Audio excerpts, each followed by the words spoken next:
This video was brought to you by Stormberg, a route planner, MisterGreen, Kempower and Marcus Bil. Yo, what's up? We are now in front of the house in Cheongdao, and behind me here you see MG4. This is the 51 kWh LFP version. I'm not sure if Europe gets this one, but at least I know that in Norway they get the 64 kWh version. In this video I'm going to do a range test. We will measure how much capacity this car has, and also how much it consumes at 90 and 120 kilometers per hour. And then based on this test I can also estimate what the range will be in the 64 kWh version. So I have charged the car to 100%. We're now just in front of the house here. I should get inside the car before I get eaten up by all the mosquitoes. But I think this car should be more or less like you're seeing in Europe. So let me get inside here. You see, at 100% the car estimates 425 kilometers. Is that NEDC or? Yeah, I'm not sure. But okay, so let me see, 100%. I'll also look at this one. If you look at energy consumption here, oh, wow, the lag in the system, man. One there. Okay, we'll see what this means, all of this stuff. But okay, so I will now just start driving, and this could be, I will explain as we go. But okay, let's just start driving. It's actually in the evening now, and it's 22 degrees Celsius. So this should be similar to a typical summer day evening in Europe, actually. All right, we're on the move now. So yeah, now we don't care too much about the speed we are driving, because we kind of need to drive a little bit slower. The road here is a bit twisty and slow. But yeah, we will actually start the 90 measurement in Chiang Mai, around 75 kilometers from here. But I will point out something here, which is other people also notice it, which is that you see here we have to set the climate control at 26 degrees Celsius, and it still feels a bit cold. And sometimes I even have to set it to 27 degrees Celsius. But then the auto system here, when you set it to 27, it suddenly starts blowing cold air towards the feet here.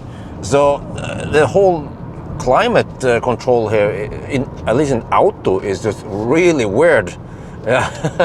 But whatever. Okay, I might just go for some manual controls here. Let's see. But now we just have to yeah, get out of this area. So it will take a little while, maybe like an hour. And yeah, since the asphalt is smooth over here, we should review the sound system. So I don't know what kind of sound system this is, but yeah, let's play. Okay, by the way, the sound player here cannot show folders because I have a dedicated folder and a USB stick where I have the test music. So I will only play one track, but I think that's good enough. Oh wait, this one. Okay, let's go. It's not very good. It lacks the clarity, it lacks the detail. It sounds kind of muffled, I have to say. And then wait for the bass and everything to come here.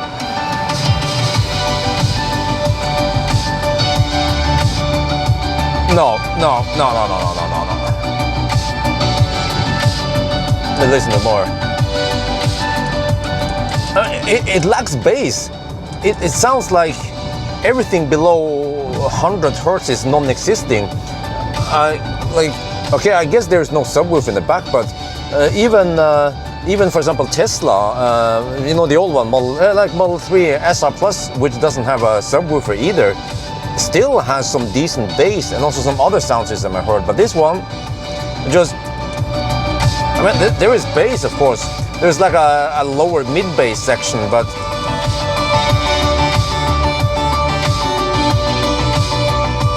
and it just, like, the stereo, the sound stage, the stereo perspective is kind of, I don't know, it's not that detailed, it's not that crisp, it's not that great really. So I think that's all we need to say about the sound system. It's not good. Like, if I would give it a score, I'd say maybe a 4 out of 10. Yeah. Right, we're now in Chiang Mai, and yeah. So interesting is that here from the trip meter here, you see that from Cheongdao to here, but according to distance and consumption, we have 9.8 kWh. And then this screen reports that we have spent 9 kWh, but it doesn't have any decimals, so I guess soon it will pop into 10 kWh. But all right, so the plan now is that we will drive an ABA route, similar to what we usually do in Norway, right? So let's see, let me adjust a little bit. So I think I will avoid the mountain part. We'll see how far I go, but I'm going to drive now this way, 90 test, and then back again to the same place. Hopefully I'll end up on the other side there, roughly, yeah, whatever. And that is a 58, so that's a 116 kilometer loop, and that should be plenty enough to test 90 test. We are now on the superhighway, cruising at 91 kilometers per hour. And that is actually 90, well, it's hovering a little bit up and down, but that's roughly 90 kilometers per hour GPS speed. So yeah, over here we have some concrete roads, and it's not as smooth as the concrete roads you find in, for example, Germany. But I have to say the suspension does a very good job of soaking up all the bumps. And also you can hear that the sound from the undercarriage has this low frequency hum, yeah, which is actually very pleasant to listen to. Like it feels and rides and sounds actually like a German car, but it's a Chinese car. So I'm really impressed of how this car rides. Like sometimes I almost feel like I'm driving a BMW i4, you know. Okay, probably not really that, like, but you know, just to give you an impression how it is. So right now I'm using auto steer. Let me see. The screen, by the way, is really bright. I have it on just, I'm going to lock exposure. I'm going to show you something here.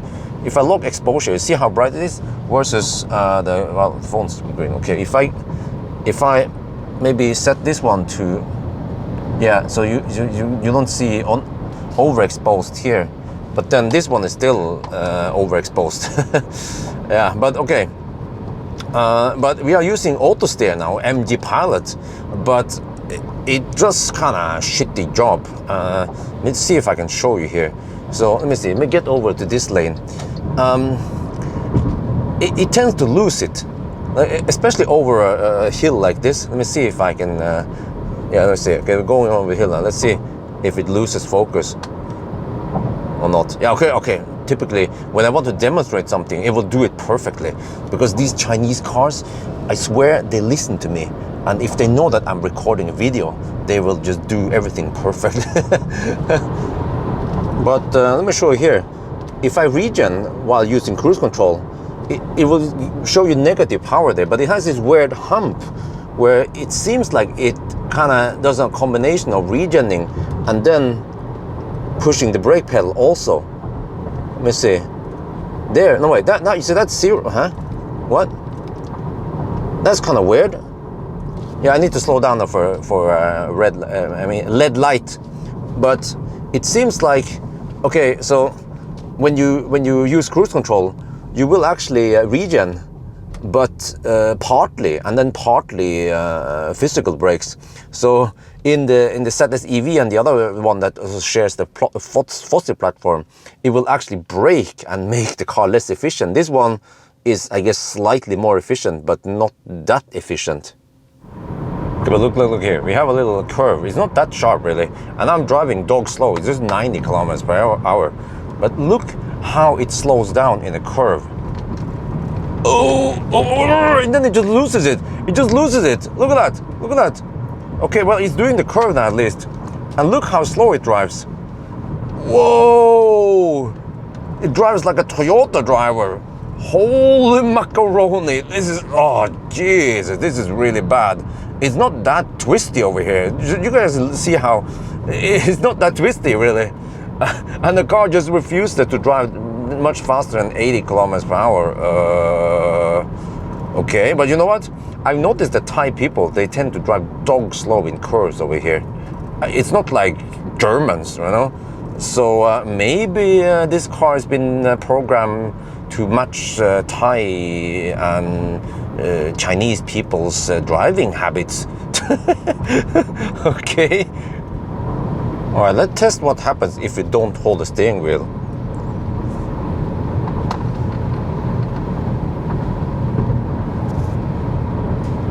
All right.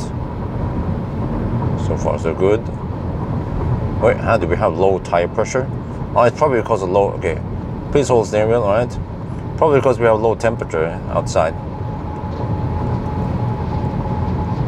Please hold steering wheel, okay, it turns red. Alert. Red alert. Oh, it just loses it. Look, I'm about to hit this. Oh, that is bad.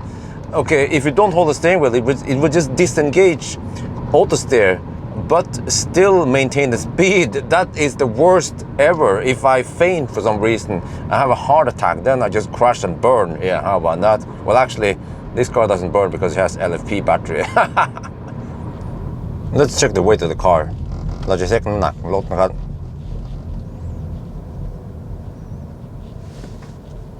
Okay, oh, front axle, wait.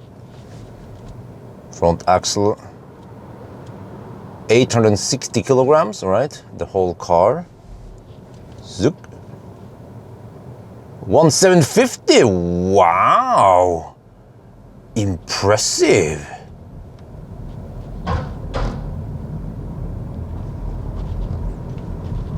All right, we are now finished the 90 test. So let me show you the result. I guess what is important is this one here. 154 watt-hour per kilometer. That is actually quite high. It's more than Atto 3, which is bigger. It's more than Model Y, which is bigger. Okay, I'm not sure why this car is so thirsty. We have to try. Okay, oh no, it's because of low tire pressure. Okay, let me show you. It's actually not that low. That's what she said. If you go here, you go here, you go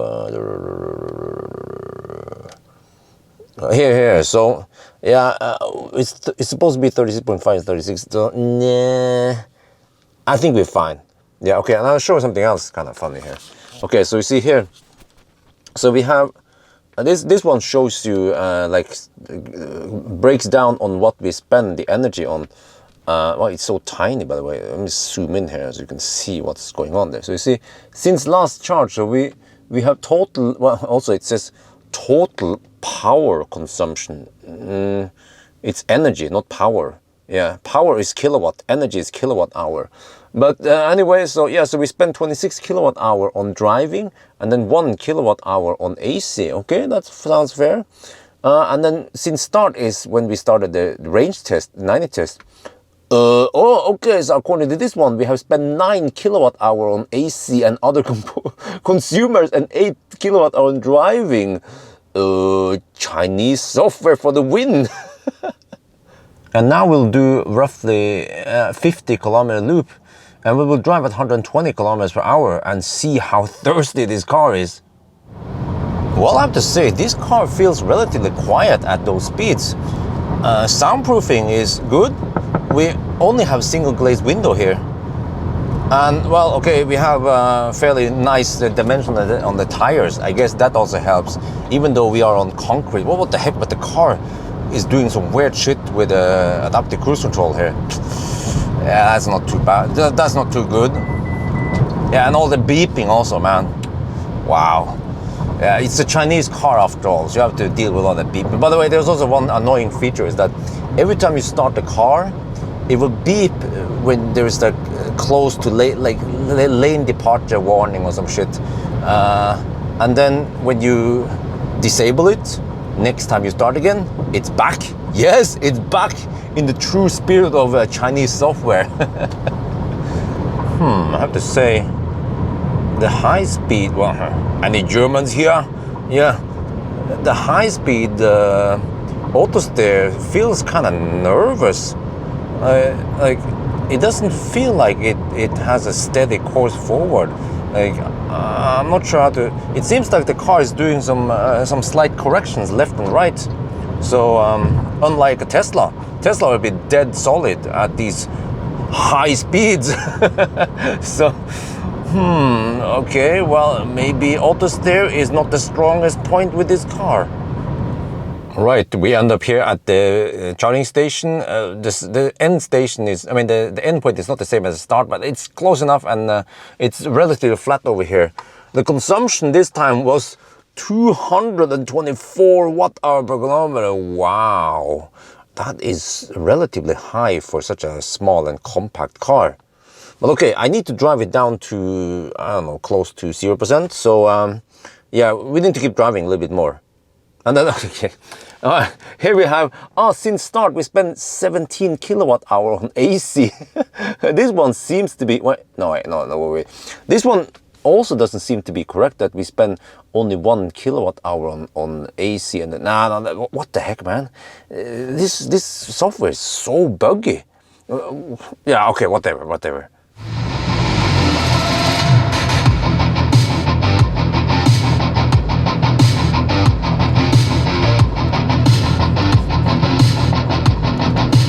Alright, I've been enjoying some music now. I've been hammering it. So actually I found that this highway around here is quite good, because we have 3 lanes in each direction. So yes, now I'm just trying to bring the battery down to almost 0 before I go to the Alexa charger to do a charging test. I just want to see how fast this LFP battery charges. According to EV database, it's supposed to hit 117 kilowatt peak, but actually it's only roughly 85 kilowatts. So let's document how fast this one charges. I like these trucks, man, in Thailand. First of all, they are, okay, maybe not safe that they're overloaded that high, but those lights under the trucks, that's pretty cool. You know, okay, Europe is very strict, but also safe. But over here is a little bit wild west, and it makes everything a little bit more colorful, you know. Okay, we're almost done now. Look, we have 3% battery left. And let's see down here how much power we have. Wow, this car is still quite quick. 86% power left. Ooh, this is 170 horsepower maximum. So, yeah, 2% left. Yeah, LFP power for the win.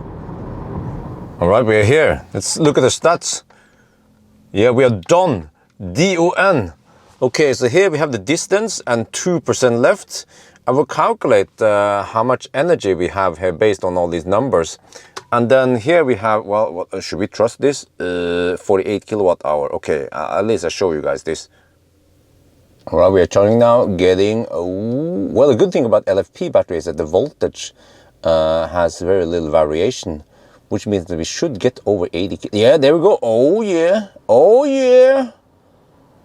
But not 117 kilowatt as, yeah.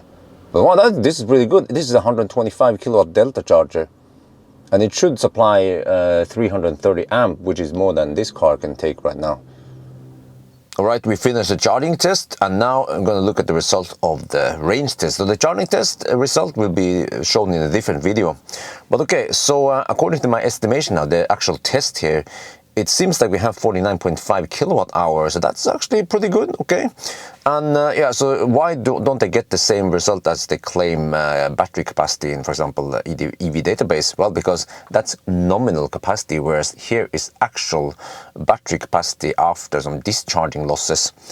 So yeah, based on these numbers, you see we can go roughly 320 kilometers. It's not that great, but actually this is similar to Stellantis cars. They also have roughly 50 kilowatt hour, but then they only have around 45 kilowatt hour net capacity.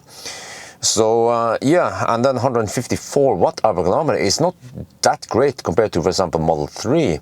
But then I guess this car is not that efficient, maybe because the drag coefficient is 0.27.